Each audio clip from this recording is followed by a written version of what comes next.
दोस्तों अभी ईरान से बचा हुआ है इजराइल। जैसे ही सीज फायर किया, पहला हमला किसने किया था? इजराइल ने ईरान पर। और 12 दिनों के भीतर इजराइल के 14 से ज्यादा शहर बर्बाद हो गए। लेकिन यह बर्बादी कम नहीं थी क्या? यह बात मैं क्यों कह रहा हूं? क्योंकि जब हमास ने पहला हमला इजराइल पर किया था और ये बड़े बूढ़े बच्चे गर्भवती महिलाओं पर हमला कर रहे थे, तो एक देश का लड़ाका संगठन इन पर टूट पड़ा था। नाम है हिजबुल्लाह। हिजबुल्लाह से इनका सीज फायर हुआ। लेकिन ईरान के साथ जैसे ही सीज फायर हुआ, वैसे ही इन्होंने लेबनान के खिलाफ मोर्चा खोल दिया। वो भी तब जब इजराइल के पास बम गोला बारूद नहीं है।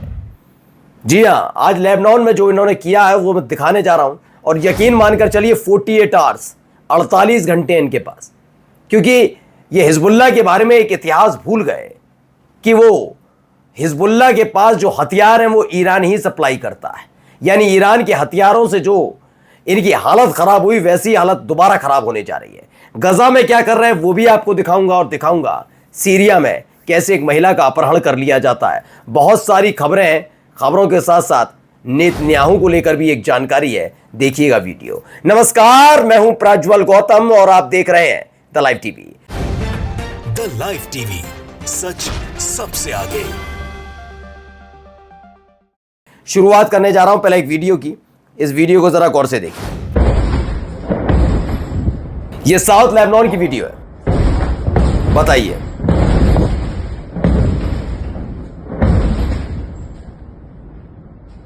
धमाके की आवाज सुनाई दे रही होंगी, सुनते जाइए।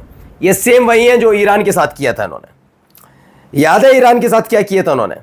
ये देखिए और वीडियो देखते चलिए। पहले लेबनान के साथ क्या क्या कर रहे हैं, उसके बाद गजा की तस्वीरें दिखाऊंगा, क्योंकि उल्टी गिनती इनकी ऐसे ही शुरू होती है।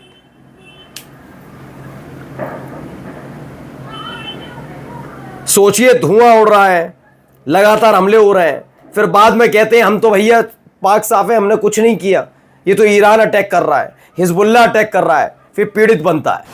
इजराइल ने क्या किया? मात्र 4 दिन बीते ईरान के साथ सीज फायर के, बम गोला बारूद किस पर दाग रहा है? लेबनान पर दाग रहा है। क्यों दाग रहा है? इसलिए दाग रहा है क्योंकि इसे किसी ना किसी से युद्ध चाहिए। इसकी हालात यही है, इसकी फितरत यही है, और मिडिल ईस्ट के ज्यादातर मुस्लिम देश जानते हैं। ये देखिए,